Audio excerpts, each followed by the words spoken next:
വൈകുന്നേരം ഏകദേശം 7 മണിയോടുകൂടിയായിരുന്നു ആലപ്പുഴ ജില്ലയിലെ നെടുമുടി പോലീസ് സ്റ്റേഷനിലേക്ക് ഒരു ഫോൺ കോൾ എത്തിയത്. അരയൻതോട് പാലത്തിന് സമീപം പൂക്കൈതകളുള്ള ഭാഗത്ത് ഒരു സ്ത്രീയുടെ ബോഡി ഒഴുകി നടക്കുന്നു എന്നുള്ള കാര്യമായിരുന്നു വിളിച്ച വ്യക്തി പറഞ്ഞത്.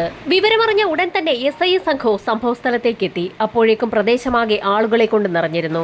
ഏകദേശം 30-35 വയസ്സ് പ്രായം തോന്നിക്കുന്ന ഒരു സ്ത്രീയുടെ മൃതശരീരമാണ് വെള്ളത്തിലൂടെ ഒഴുകി നടക്കുന്നത്. പാലത്തിന് മുകളിൽ നിന്ന് നോക്കുന്ന സമയത്ത് തന്നെ പോലീസുകാർക്ക് ഒരു കാര്യം വ്യക്തമായി: ആ സ്ത്രീ ഗർഭിണിയാണ്. ഗർഭിണിയായ സ്ത്രീയുടെ മൃതശരീരമാണ് പാലത്തിനടിയിൽ കൂടി ഒഴുകി നടക്കുന്നത്. പോലീസിന്റെ അഭ്യർത്ഥന പ്രകാരം ചില ആളുകളൊക്കെ വെള്ളത്തിലേക്ക് ചാടിയിറങ്ങുകയും ഏതാനും നിമിഷങ്ങൾക്കകം തന്നെ ആ സ്ത്രീയുടെ മൃതശരീരം കരയിലേക്ക് വലിച്ചെടുപ്പിക്കുകയും ചെയ്തു. വൈകാതെ തന്നെ പോലീസ് സംഘത്തിന്റെ നേതൃത്വത്തിൽ ഇൻക്വസ്റ്റ് നടപടികൾ ആരംഭിച്ചു. ഒറ്റ നോട്ടത്തിൽ ആ സ്ത്രീയുടെ ശരീരത്തിൽ മറ്റു മുറിവുകളൊന്നും കണ്ടെത്താൻ കഴിഞ്ഞില്ല. മരിച്ചത് വെള്ളം കുടിച്ചാണെങ്കിൽ അത് ഉറപ്പിക്കണമെങ്കിൽ പോസ്റ്റ്മോർട്ടം നടപടികൾ ആരംഭിക്കണം. ഇൻക്വസ്റ്റ് നടപടികൾ പൂർത്തിയാക്കിയ ശേഷം മൃതദേഹം വണ്ടാനത്തുള്ള ആലപ്പുഴ മെഡിക്കൽ കോളേജിലേക്ക് ഷിഫ്റ്റ് ചെയ്യുകയും ഇതോടൊപ്പം തന്നെ ആ സ്ത്രീയുടെ ഫോട്ടോ സമീപത്തുള്ള എല്ലാ പോലീസ് സ്റ്റേഷനുകളിലേക്ക് അയച്ചു കൊടുക്കുകയും ചെയ്തു. അതിന് കാരണം അവിടെ കൂടി നിന്ന ആളുകൾക്കാർക്കും തന്നെ ആ സ്ത്രീയെ തിരിച്ചറിയാൻ കഴിയാതെ പോയതാണ്. അരയൻതോട് ഭാഗത്തുള്ള ആരും തന്നെ ഫോട്ടോ തിരിച്ചറിയാത്ത സാഹചര്യത്തിൽ ആ സ്ത്രീ അവിടുത്തുകാരി ആയിരിക്കുകയില്ല എന്നുള്ള ഒരു നിഗമനമാണ് പോലീസ് സ്വീകരിച്ചത്.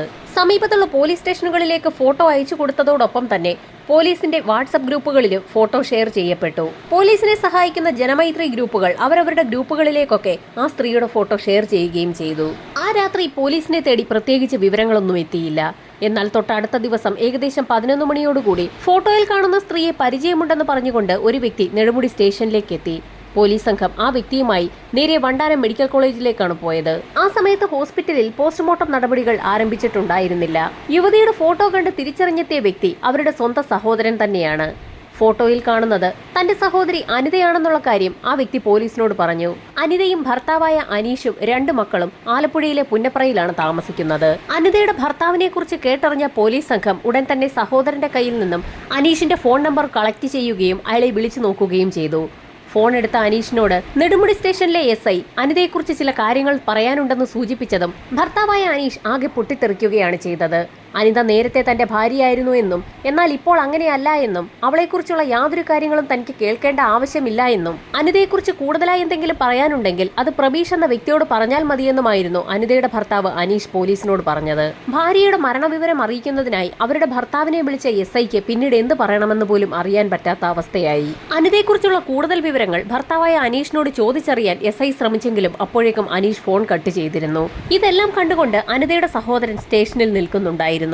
SI അനിതയുടെ സഹോദരനോട് കാര്യങ്ങളൊക്കെ ചോദിച്ചറിഞ്ഞു. കായംകുളം അഗ്രികൾച്ചറൽ ഫാമിലെ ജീവനക്കാരിയായിരുന്നു അനിത. അവിടെ തന്നെ ജോലി ചെയ്തിരുന്ന പ്രബീഷ് എന്ന വ്യക്തിയുമായി അനിത അടുപ്പത്തിലായി. അങ്ങനെയായിരുന്നു 2.5 വർഷങ്ങൾക്ക് മുൻപ് സ്വന്തം ഭർത്താവിനെയും കുട്ടികളെയും ഉപേക്ഷിച്ച് അനിത പ്രബീഷ് എന്ന വ്യക്തിക്കൊപ്പം പോയത്. അപ്പോഴേക്കും മരണവിവരം അറിഞ്ഞ് DYSPയും സംഭവസ്ഥലത്തേക്ക് എത്തിയിരുന്നു.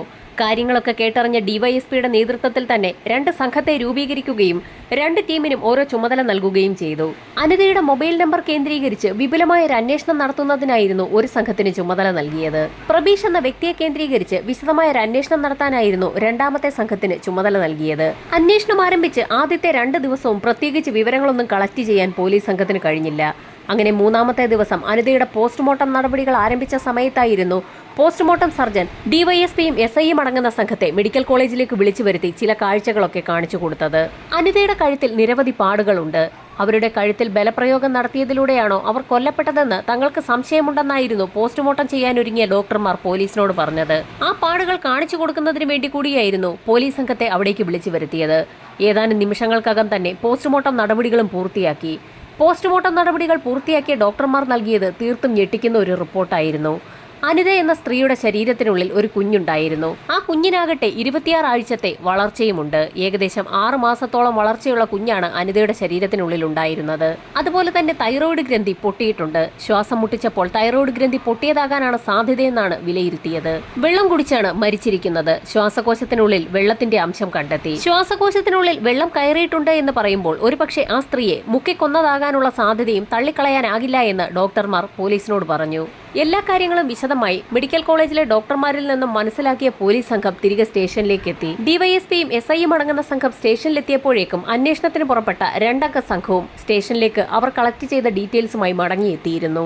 അനിതയുടെ മൊബൈൽ നമ്പർ കേന്ദ്രീകരിച്ച് നടത്തിയ അന്വേഷണത്തിൽ അവരുടെ മൊബൈൽ ഫോൺ സ്വിച്ച്ഡ് ഓഫ് ആയിരിക്കുന്നത് കൈനഗിരിയിൽ വെച്ചാണെന്ന് കണ്ടെത്തി. പ്രബീഷിനെ കേന്ദ്രീകരിച്ച് നടത്തിയ അന്വേഷണത്തിൽ പ്രബീഷ് എന്ന വ്യക്തി യഥാർത്ഥത്തിൽ നിലമ്പൂരുകാരനാണെന്നും അയാൾ പിന്നീട് ആലപ്പുഴയിൽ വന്ന് താമസമാക്കിയതാണെന്നുമൊക്കെയുള്ള വിവരങ്ങൾ കണ്ടെത്താൻ കഴിഞ്ഞു. പ്രബീഷിനെ കുറിച്ച് നിരവധി കാര്യങ്ങളാണ് പോലീസ് സംഘം കളക്ട് ചെയ്തത്. കൂട്ടുകാർക്ക് മുൻപിൽ താൻ വലിയൊരു സംഭവമാണെന്ന് കാണിക്കാൻ വേണ്ടി പല കാര്യങ്ങളും ചെയ്യുന്ന കൂട്ടത്തിലുള്ള ഒരു വ്യക്തി ആണെന്നായിരുന്നു പോലീസ് കണ്ടെത്തിയത്. ഇല്ലാത്ത പല കഥകളും അയാൾ പറഞ്ഞുണ്ടാക്കാറുണ്ട്.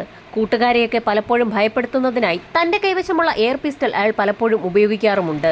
പ്രബീഷിനെ കുറിച്ചുള്ള അന്വേഷണത്തിന്റെ ഭാഗമായി ഒരു സംഘം പോലീസുകാർ നിലമ്പൂരിലും എത്തി അന്വേഷണം നടത്തിയിരുന്നു. എന്നാൽ പ്രബീഷ് എന്ന വ്യക്തി 1.5 വർഷങ്ങൾക്ക് മുൻപ് നിലമ്പൂരിൽ നിന്നും ആലപ്പുഴയിലേക്കായിരുന്നു പോയതെന്നുള്ള വിവരം നിലമ്പൂർ നിവാസികൾക്ക് അറിവില്ലാത്ത കാര്യമായിരുന്നു. പ്രബീഷിന്റെ ഫോൺ നമ്പറും പോലീസ് സംഘം കളക്ട് ചെയ്തിരുന്നു.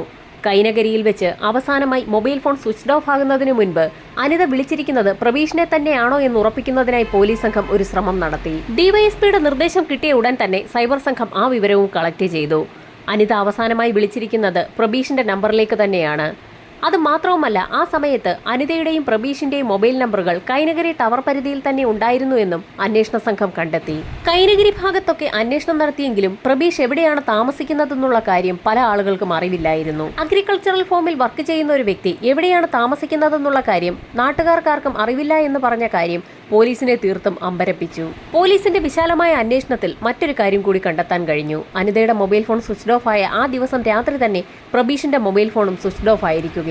കൈനഗിരി ഭാഗത്ത് വെച്ച് സ്വിച്ച് ഓഫ് ആയ പ്രബീഷിന്റെ മൊബൈൽ ഫോൺ എപ്പോഴെങ്കിലും ഓൺ ആകുന്നെങ്കിൽ ഉടൻ തന്നെ അത് ട്രാക്ക് ചെയ്യണമെന്ന് സൈബർ സെല്ലിന് ഡിവൈഎസ്പി അടങ്ങുന്ന സംഘം നിർദ്ദേശം നൽകുകയും ചെയ്തു. പ്രബീഷിനെ കുറിച്ച് കൂടുതൽ വിവരങ്ങൾ തിരക്കുന്നതിനായി പോലീസ് സംഘം അഗ്രികൾച്ചറൽ ഫാമിലെത്തുകയും അവിടെയുള്ള ജോലിക്കാരെയൊക്കെ ചോദ്യം ചെയ്യുകയും ചെയ്തു. എന്നാൽ പ്രബീഷിനെ കുറിച്ച് ആർക്കും വലിയ വിവരങ്ങളൊന്നും അറിയില്ല എന്നുള്ളതായിരുന്നു സത്യം. ദിവസങ്ങൾ പിന്നിട്ടിട്ടും ഒരു തുമ്പും കണ്ടെത്താൻ കഴിയാത്ത സാഹചര്യത്തിൽ പോലീസ് സംഘം ആകെ വലഞ്ഞു. ഈ സമയത്തായിരുന്നു സൈബർ സെല്ലിന്റെ ഭാഗത്തു നിന്നും നിർണായകമായ ഒരു വിവരം പോലീസിന് ലഭിക്കുന്നത്. പ്രബീഷിന്റെ മൊബൈൽ ഫോൺ ട്രാക്ക് ചെയ്തുകൊണ്ടിരുന്ന സൈബർ സംഘത്തിന് അയാളുടെ മൊബൈൽ ഫോൺ സ്വിച്ച് ഓൺ ആയി എന്നുള്ള വിവരമാണ് ലഭിച്ചത്. സ്വിഗ്ഗിയിൽ ഭക്ഷണത്തിന് ഓർഡർ ചെയ്യുന്നതിന് വേണ്ടിയിട്ടാണ് മൊബൈൽ ഫോൺ സ്വിച്ച് ഓൺ ആക്കിയിരിക്കുന്നത്. ഏത് ഹോട്ടലിൽ നിന്നാണ് ഭക്ഷണം കൊണ്ടുപോകുന്നതെന്നുള്ള കാര്യവും സൈബർ സെൽ പ്രത്യേകം നോട്ട് ചെയ്തു. സ്വിഗ്ഗിയിൽ നിന്നുള്ള ഡെലിവറി ബോയ് ഓർഡർ ലഭിച്ച ഉടൻ തന്നെ ഓർഡർ ഇട്ട വ്യക്തിയുടെ വീട്ടിലേക്ക് പോയി. എന്നാൽ തിരികെ ആ ഡെലിവറി ബോയ് മടങ്ങി വരുന്നതും കാത്ത് പോലീസ് സംഘം വഴിയിൽ കാത്തിരിക്കുന്നുണ്ടായിരുന്നു. ഡെലിവറി ബോയിൽ നിന്നും ഏത് വീട്ടിലേക്കാണ് ഡെലിവർ ചെയ്തതെന്നുള്ള കാര്യങ്ങളൊക്കെ ചോദിച്ച് മനസ്സിലാക്കിയ പോലീസ് സംഘം മഫ്തിയിൽ ആ വ്യക്തിയുടെ വീട്ടിലേക്ക് എത്തി. മഫ്തിയിലെത്തിയ 3 പോലീസുകാരിൽ ഒരാൾ കോളിംഗ് ബെൽ അമർത്തിയ ഉടൻ തന്നെ വാതിൽ തുറക്കപ്പെട്ടു. വാതിൽ തുറന്നെത്തിയത് സാക്ഷാൽ പ്രബീഷ് തന്നെയാണ്. മഫ്തിയിലുണ്ടായിരുന്നത് പോലീസുകാരാണെന്നറിയാതെ തന്നെ പ്രബീഷ് അവരോട് കാര്യങ്ങൾ തിരക്കി. തങ്ങൾ സ്വിഗ്ഗിയുടെ ഡെലിവറി ഓഫീസിൽ നിന്ന് വരികയാണെന്നും തങ്ങളുടെ ഭക്ഷണം ഓർഡർ ചെയ്ത് വരുത്തിയ പല ആളുകൾക്കും ചില അസ്വസ്ഥതകൾ ഉണ്ടാവുകയും അവരെയൊക്കെ ആലപ്പുഴ മെഡിക്കൽ കോളേജിലേക്ക് ഷിഫ്റ്റ് ചെയ്തുകൊണ്ടിരിക്കുകയാണെന്നും തങ്ങളുടെ ഭക്ഷണത്തിൽ എങ്ങനെയോ വിഷം കലർന്നിട്ടുണ്ടെന്നുമൊക്കെ മഫ്തിയിലെത്തിയ പോലീസുകാർ പ്രബീഷിനോട് പറഞ്ഞു. അതുകൊണ്ട് തന്നെ എന്തെങ്കിലും കുഴപ്പമുണ്ടോ എന്നറിയുന്നതിന് വേണ്ടി തങ്ങൾക്കൊപ്പം പ്രബീഷും ഹോസ്പിറ്റലിലേക്ക് എത്രയും വേഗം വരണമെന്നായിരുന്നു മഫ്തിയിലെത്തിയ പോലീസുകാർ പ്രബീഷിനോട് ആവശ്യപ്പെട്ടത്. ഭക്ഷണത്തിൽ വിഷം കലർന്നിട്ടുണ്ടായിരുന്നു എന്ന് കേട്ടപ്പോൾ തന്നെ പ്രബീഷിന് ആകെ വെപ്രാളമായി. അയാൾ ഉടൻ തന്നെ അകത്തുണ്ടായിരുന്ന തന്റെ ഭാര്യയും ഭക്ഷണം കഴിച്ചിട്ടുണ്ട് എന്ന് പറഞ്ഞുകൊണ്ട് അവരെയും പുറത്തേക്ക് വിളിപ്പിച്ചു. പോലീസുകാർ പറഞ്ഞ കഥ കേട്ട് വിശ്വസിച്ച പ്രബീഷും അയാളുടെ ഭാര്യയും ഉടൻ തന്നെ പോലീസുകാർക്കൊപ്പം അവർ വന്ന വാഹനത്തിലേക്ക് കയറുകയും അവിടെ നിന്ന് പുറപ്പെടുകയും ചെയ്തു. വാഹനം പുറപ്പെട്ട് ഏതാനും നിമിഷങ്ങൾ കഴിഞ്ഞപ്പോൾ ഡ്രൈവർ സീറ്റിലിരിക്കുന്ന വ്യക്തിക്കൊപ്പം ഇരുന്ന ആളുടെ ബോഡി ലാംഗ്വേജ് കണ്ട പ്രബീഷിനും ഭാര്യയ്ക്കും എന്തോ ചില സംശയങ്ങൾ തോന്നി. അവരവരുടെ സംശയം രഹസ്യമായി പറഞ്ഞുകൊണ്ടിരിക്കുന്നതിനിടയിലായിരുന്നു കാറിന്റെ മുൻസീറ്റിലിരുന്ന ഉദ്യോഗസ്ഥന്റെ കയ്യിലിരുന്ന വയർലെസ്സിൽ പെട്ടെന്ന് മെസ്സേജ് എത്തിയത്. അതിന് മറുപടിയായി ആ ഉദ്യോഗസ്ഥൻ പ്രതികൾ പിടിയിലായി എന്ന് പറഞ്ഞതും പ്രബീഷിനും ഭാര്യയ്ക്കും തങ്ങൾ പിടിക്കപ്പെട്ടു എന്നുള്ള കാര്യം വ്യക്തമായി. ഓടിക്കൊണ്ടിരിക്കുന്ന കാറിൽ നിന്നും എടുത്തു ചാടിയാലോ എന്നുവരെ പ്രബീഷും ഭാര്യയും ആലോചിച്ചു. പക്ഷേ അതിനു മുൻപ് തന്നെ അവരുടെ എല്ലാ പ്രതീക്ഷകളും തെറ്റിച്ചുകൊണ്ട് ആലപ്പുഴ മെഡിക്കൽ കോളേജിലേക്കെന്ന് പറഞ്ഞുകൊണ്ട് പുറപ്പെട്ട കാറ് നേരെ നെടുമുടി സ്റ്റേഷന്റെ മതിൽക്കെട്ടിനകത്തേക്ക് പാഞ്ഞു കയറി. ഡിവൈഎസ്പി സുരേഷ് കുമാർ സംഘവും പ്രബീഷിനെയും ഭാര്യയും കാത്ത് സ്റ്റേഷനുള്ളിൽ ഉണ്ടായിരുന്നു. സ്റ്റേഷനിലേക്ക് എത്തിച്ച പ്രതികളെ ഇരുവരെയും പോലീസ് സംഘം വിശദമായി തന്നെ ചോദ്യം ചെയ്തു തുടങ്ങി. പോലീസ് സംഘത്തോട് പ്രബീഷ് പല കഥകളും പറഞ്ഞു തുടങ്ങി. നിലമ്പൂരിൽ നിന്ന് ഒരു ജോലി അന്വേഷിച്ച് ആലപ്പുഴയിലെത്തിയ പ്രബീഷിന് അവിടെ അഗ്രികൾച്ചറൽ ഫാമിൽ ജോലി ലഭിച്ചു. അവിടുത്തെ തന്നെ മറ്റൊരു ജീവനക്കാരിയായിരുന്നു അനിത. പ്രബീഷുമായി അനിതയ്ക്ക് സൗഹൃദമുണ്ടായിരുന്നു. ഭർത്താവ് അനീഷുമായി അത്ര രസത്തിലല്ലായിരുന്നതുകൊണ്ട് തന്നെ പ്രബീഷുമായുള്ള അനിതയുടെ ബന്ധം വളരുകയും ചെയ്തു. അവർ തമ്മിലുള്ള ബന്ധം വളർന്നപ്പോൾ ആലപ്പുഴയിൽ നിന്നും പ്രബീഷ് അനിതയും കൂട്ടി കോഴിക്കോടേക്ക് താമസം മാറി. ഏതാനും നാളുകൾ കോഴിക്കോട് താമസിച്ച ശേഷം ഇരുവരും പാലക്കാട്ടേക്ക് താമസം മാറ്റുകയും ചെയ്തു. ഈ സമയത്തൊക്കെ ഇരുവരും അവരവർക്കറിയാവുന്ന ജോലികളൊക്കെ ചെയ്ത് ജീവിതം മുൻപോട്ട് കൊണ്ടുപോയിക്കൊണ്ടേയിരുന്നു. അങ്ങനെ ഇരുന്നപ്പോഴായിരുന്നു അനിത ഗർഭിണിയാണെന്നുള്ള വിവരം പ്രബീഷ് അറിയുന്നത്. ആ സമയത്തായിരുന്നു തനിക്ക് ആലപ്പുഴയിൽ തന്നെ കൈനഗിരിയിലുള്ള രജനി എന്നൊരു സ്ത്രീയുമായി ബന്ധമുണ്ടെന്നും നിലമ്പൂരിൽ നിന്ന് പലപ്പോഴും അവരെ കാണുന്നതിനും അവർക്കൊപ്പം താമസിക്കുന്നതിനുമായിരുന്നു ആലപ്പുഴയിലേക്ക് വന്നിരുന്നതെന്നുമുള്ള കാര്യങ്ങളൊക്കെ അനിതയോട് പറയുന്നത്. ആലപ്പുഴയിൽ രജനിക്കൊപ്പം താമസിക്കുന്നതിനിടയിൽ തന്നെയായിരുന്നു വിവാഹിതയും 2 കുട്ടികളുടെ അമ്മയുമായ അനിതയുമായി പ്രബീഷ് ബന്ധമുണ്ടാക്കിയതും അവിടെ നിന്ന് കോഴിക്കോടേക്കും പിന്നീട് പാലക്കാട്ടേക്കും ഒക്കെ താമസം മാറിയതും. ഒരു കാരണവശാലും രജനിയെ ഉപേക്ഷിക്കാൻ തനിക്ക് കഴിയില്ല എന്നുകൂടി പ്രബീഷ് അനിതയോട് പറഞ്ഞു. കഥകളൊക്കെ കേട്ടപ്പോൾ തീർത്തും വിശാല മനസ്കയായ അനിത അതൊന്നും തനിക്ക് കുഴപ്പമില്ല എന്നും താനും പ്രബീഷിന്റെ മറ്റൊരു ഭാര്യയായി രജനിക്കൊപ്പം കഴിഞ്ഞുകൊള്ളാമെന്നും പ്രബീഷിനോട് പറഞ്ഞു. ഈ സമയത്തായിരുന്നു ഒരു പ്രത്യേക നിർദ്ദേശം പ്രബീഷ് അനിതയ്ക്ക് മുൻപാകെ വെച്ചത്. അനിത ഇപ്പോൾ ഗർഭിണിയാണെന്നുള്ള വിവരം രജനി അറിഞ്ഞു കഴിഞ്ഞാൽ അത് അവർക്ക് ഇഷ്ടപ്പെടുകയില്ല എന്നും അതുകൊണ്ട് ഈ കുട്ടിയെ ഇല്ലാതെയാക്കണമെന്നും പിന്നീട് രജനിക്കൊപ്പം അവരുടെ വീട്ടിൽ ഒരുമിച്ച് താമസിക്കുന്ന സമയത്ത് പ്രഗ്നന്റ് ആകുന്ന സാഹചര്യത്തിൽ രജനി പ്രത്യേകിച്ച് എതിർപ്പുകളൊന്നും കാണിക്കുകയില്ല എന്നും പ്രബീഷ് അനിതയോട് പറഞ്ഞു. രജനിയെ ആ രീതിയിൽ മാത്രമേ കൈകാര്യം ചെയ്യാൻ പറ്റുകയുള്ളൂ എന്ന് പ്രബീഷ് പറഞ്ഞതോടുകൂടി അനിത അക്കാര്യം സമ്മതിക്കുകയും ചെയ്തു. അനിതയെ ഒരു പരുവത്തിൽ കാര്യങ്ങളൊക്കെ പറഞ്ഞ് സമ്മതിപ്പിച്ച പ്രബീഷ് നേരെ ആലപ്പുഴയിലെ കൈനഗിരിയിലെത്തുകയും രജനിയെ കണ്ട് കാര്യങ്ങളൊക്കെ തുറന്നു പറയുകയും ചെയ്തു. അഗ്രികൾച്ചറൽ ഫാമിൽ ജോലി ചെയ്യുന്ന സമയത്ത് അനിത എന്ന സ്ത്രീയുമായി താൻ അടുപ്പത്തിലായതും അനിതയ്ക്കിപ്പോൾ തന്നെ പിരിയാൻ കഴിയാത്ത അവസ്ഥയാണെന്നും അനിതയെ കൂടി രജനിക്കൊപ്പം ഈ വീട്ടിൽ താമസിപ്പിക്കണമെന്നുമായിരുന്നു പ്രബീഷ് രജനിയോട് പറഞ്ഞത്. എന്നാൽ അത് കേട്ടപ്പോൾ തന്നെ തന്റെ ഭർത്താവിനൊപ്പം വേറൊരു സ്ത്രീയെ കൂടി താമസിപ്പിക്കാൻ പറ്റില്ല എന്ന് രജനി തീർത്തു പറഞ്ഞു. തന്റെ പദ്ധതികളോട് രജനി ഒരു തരത്തിൽ യോജിക്കില്ല എന്ന് മനസ്സിലാക്കിയ പ്രബീഷ് ആകെ ധർമ്മസങ്കടത്തിലായി. എന്നാൽ സ്വന്തം സ്റ്റാൻഡിൽ ഉറച്ചു നിന്ന രജനി അപ്പോഴായിരുന്നു ഒരു പ്രത്യേക കാര്യം പ്രബീഷിനോട് പറയുന്നത്. ഭാവിയിൽ അനിത എന്ന സ്ത്രീ തങ്ങൾക്ക് വലിയ ബാധ്യതയാകുമെന്നും അതുകൊണ്ട് തന്നെ അവരെ ഒഴിവാക്കണമെന്നുമായിരുന്നു രജനി പ്രബീഷിനോട് ആവശ്യപ്പെട്ടത്. ഒഴിവാക്കുക എന്നതുകൊണ്ട് എന്താണ് അർത്ഥമാക്കുന്നതെന്ന് പ്രബീഷ് ചോദിച്ച സാഹചര്യത്തിൽ അനിതയെ കൈനഗിരിയിലേക്ക് കൂട്ടിക്കൊണ്ടുവന്ന് ഇരുചെവിയറിയാതെ വകവരുത്തണമെന്നായിരുന്നു രജനി പ്രബീഷിനോട് പറഞ്ഞത്. ഒരാളെ കൊല്ലാൻ പറയാൻ ഒരു മടിയുമില്ലാത്ത സ്ത്രീയായ രജനി സ്റ്റേഷനിൽ കൂളായി നിൽക്കുന്ന കാഴ്ച ഡിവൈഎസ്പി അടങ്ങുന്ന സംഘം തീർത്തും അമ്പരപ്പോടുകൂടിയാണ് നോക്കിക്കണ്ടത്. അങ്ങനെ രജനി പറഞ്ഞതനുസരിച്ച് പ്രബീഷ് ആലപ്പുഴയിലേക്ക് അനിതയെ വിളിച്ചു വരുത്തുകയും കൈനഗിരിയിലുള്ള രജനിയുടെ വീട്ടിലേക്ക് അവരെ കൂട്ടിക്കൊണ്ടുവരികയും ചെയ്തു. വളരെ സന്തോഷത്തോടു കൂടിയായിരുന്നു രജനി അനിതയെ വരവേറ്റത്. രുചികരമായ ഭക്ഷണം ഒരുക്കി അനിതയ്ക്കായി രുചികരമായ ഭക്ഷണവും ഒരുക്കി വെച്ചിട്ടുണ്ടായിരുന്നു. ഭക്ഷണത്തിന് ശേഷം നേരത്തെ പ്ലാൻ ചെയ്തതനുസരിച്ച് പ്രബീഷ് ഇരു സ്ത്രീകളുമായും പരസ്പര സമ്മതത്തോടുകൂടിയുള്ള സെക്ച്വൽ റിലേഷൻഷിപ്പിൽ ഏർപ്പെടുകയും ചെയ്തു. ആ ബന്ധത്തിനിടയിൽ വളരെ സ്നേഹപൂർവ്വം തന്നെ അനിതയുടെ ശരീരത്തിലേക്ക് മനഃപൂർവ്വം കയറിയിരുന്ന പ്രബീഷ് ഒരു തമാശ രൂപേണ തന്റെ ഇരു കരങ്ങളും ഉപയോഗിച്ച് അനിതയുടെ കഴുത്തിൽ അമർത്തിപ്പിടിച്ചു. ഇതെല്ലാം കണ്ടുകൊണ്ട് രജനിയും സമീപത്ത് തന്നെ ഉണ്ടായിരുന്നു. രജനിയും തന്റെ കൈകൾ ഉപയോഗിച്ച് പ്രബീഷിന്റെ കൈകൾക്ക് സപ്പോർട്ട് നൽകുകയും ചെയ്തു. ഏതാനും നിമിഷങ്ങൾക്കകം തന്നെ അനിത ബോധരഹിതയായി. അനിതയുടെ ബോധം നഷ്ടമായി എന്ന് മനസ്സിലാക്കിയ നിമിഷത്തിൽ തന്നെ ഇരുവരും ചേർന്ന് അനിതയെ രജനിയുടെ ഒരു നൈറ്റി ധരിപ്പിക്കുകയും ചെയ്തു. അതിനുശേഷം രജനിയും പ്രബീഷും ചേർന്ന് അനിതയുടെ ബോഡി മറവ് ചെയ്യുന്നതിനുള്ള നടപടികളെക്കുറിച്ച് ആലോചിച്ചു. രജനിക്ക് സ്വന്തമായി ഒരു ഫൈബർ ബോട്ട് ഉണ്ട്. ആ ബോട്ടിലേക്ക് അനിതയുടെ മൃതദേഹം കയറ്റി കിടത്തിയ ശേഷം ഉൾക്കായലിൽ കൊണ്ടുപോയി തള്ളാനായിരുന്നു ഇരുവരും ചേർന്ന് പ്ലാൻ ചെയ്തത്. ഫൈബർ ബോട്ട് തുഴയുന്നതിനുള്ള പ്രത്യേക ബിരുദാണ് രജനിക്കുള്ളത്. എന്നാൽ പ്രബീഷിനാകട്ടെ ഫൈബർ ബോട്ടിൽ കയറുന്നത് വളരെ പേടിയുള്ള കാര്യവുമാണ്. അതറിയാവുന്ന രജനി സമീപത്തുള്ള പാലത്തിന് മുകളിൽ പോയി നിൽക്കാനാണ് പ്രബീഷിനോട് ആവശ്യപ്പെട്ടത്. അനിതയുടെ മൃതദേഹവുമായി രജനി ഫൈബർ ബോട്ടും തുഴഞ്ഞ് ആ പാലത്തിന് സമീപത്തേക്ക് എത്തി. കായലിന്റെ ആഴമുള്ള ഭാഗത്ത് അനിതയുടെ മൃതദേഹം തള്ളാനായിരുന്നു അവരുടെ തീരുമാനം. കായലിന്റെ ആഴങ്ങളിലേക്ക് അനിതയുടെ മൃതദേഹം തള്ളുമ്പോൾ ഏതാനും ദിവസങ്ങൾക്കകം ഡെഡ് ബോഡി ചീഞ്ഞളിയുകയും തിരിച്ചറിയാനാകാത്ത വിധത്തിൽ പൊങ്ങുകയും ചെയ്യുമെന്ന് അവർക്കറിയാം.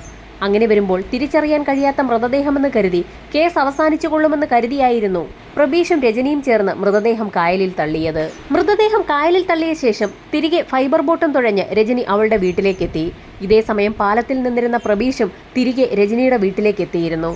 ശേഷം ഇരുവരും ചേർന്ന് അനിതയുടെ ആ വീട്ടിലുണ്ടായിരുന്ന സാധനങ്ങളൊക്കെ ഒരു കവറിലേക്ക് മാറ്റുകയും അതൊക്കെ കായലിലേക്ക് എറിയുകയും ചെയ്തു. അനിതയുമായി ബന്ധപ്പെട്ടുള്ള ഒരു സാധനങ്ങളും ആ വീട്ടിലുണ്ടാകാൻ പാടില്ല എന്ന് അവർക്ക് ഉറപ്പുള്ള സാഹചര്യത്തിൽ അനിതയുടെ മൊബൈൽ ഫോണും സ്വിച്ച് ഓഫ് ആക്കി ആ കായലിലേക്ക് വലിച്ചെറിയുകയായിരുന്നു. തൊട്ടടുത്ത ദിവസം തന്നെ അവിടെ നിന്നും എങ്ങോട്ടെങ്കിലും മാറിപ്പോകാനായിരുന്നു ഇരുവരുടെയും തീരുമാനം. എന്നാൽ അവരുടെ പ്ലാനിങ്ങുകളൊക്കെ തെറ്റിച്ചുകൊണ്ട് തൊട്ടടുത്ത ദിവസം തന്നെ അനിതയുടെ മൃതദേഹം കായലിലൂടെ ഒഴുകി നടക്കുന്നത് പാലത്തിന് മുകളിൽ നിന്ന് ഒരു വ്യക്തി കാണുകയായിരുന്നു. അത്ര പെട്ടെന്ന് തന്നെ ആ മൃതദേഹം പൊങ്ങി വരുമെന്നും അത് നാട്ടുകാരുടെ ശ്രദ്ധയിൽപ്പെടുമെന്നും ഇരുവരും കരുതിയതുമില്ല. 2 ദിവസങ്ങൾ കൂടി കിട്ടിയിരുന്നെങ്കിൽ കോഴിക്കോടേക്ക് മുങ്ങാനായിരുന്നു ഇരുവരുടെയും തീരുമാനം. അങ്ങനെ തീരുമാനിച്ചിരിക്കെയാണ് പോലീസുകാർ അവരെ കബളിപ്പിച്ചുകൊണ്ട് മഫ്തി വേഷത്തിൽ അവരുടെ വീട്ടിലേക്ക് എത്തിയത്. പ്രബീഷിന്റെയും രജനിയുടെയും മൊഴികൾ കൃത്യമായി രേഖപ്പെടുത്തിയ പോലീസ് സംഘം അവരുമായി തെളിവെടുപ്പ് പൂർത്തിയാക്കുകയും കുറ്റപത്രം കോടതിയിൽ സമർപ്പിക്കുകയും ചെയ്തു. അതിവേഗത്തിൽ അന്വേഷണം പൂർത്തിയാക്കിയ പോലീസ് സംഘത്തിന് കോടതിയുടെ പ്രത്യേക പ്രശംസയും ലഭിച്ചു. വിചാരണ ഉടൻ തന്നെ ആരംഭിക്കുന്ന സാഹചര്യത്തിൽ പ്രതികൾക്കുള്ള ശിക്ഷ എന്താണെന്നുള്ളത് വൈകാതെ തന്നെ അറിയാം.